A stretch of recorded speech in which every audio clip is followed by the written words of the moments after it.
Hello everyone. I am here with the topic Don't overthink, take action.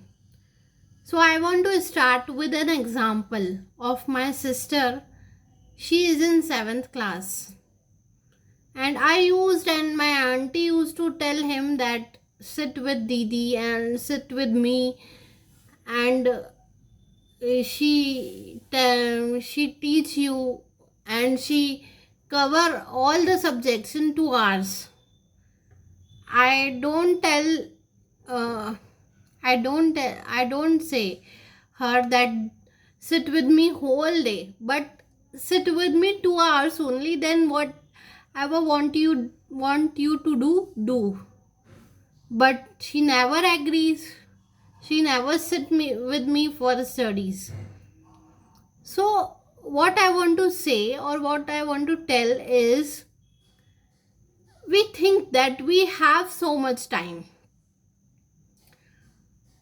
that thinking, we need to understand that time is not always the same, and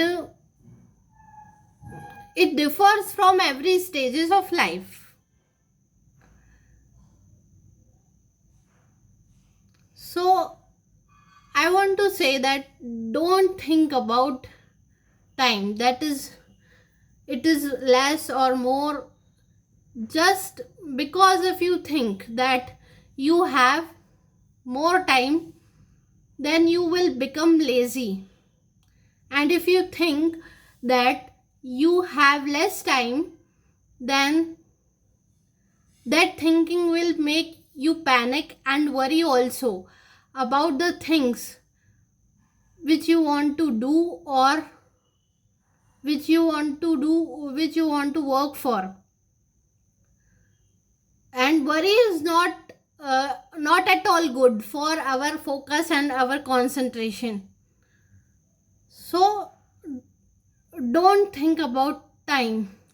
Just remember that you will be given enough time to prepare about your things which you want to do by the nature. Thank you thank you for watching me till the next topic. Thanks a lot. Hope you understand this topic well.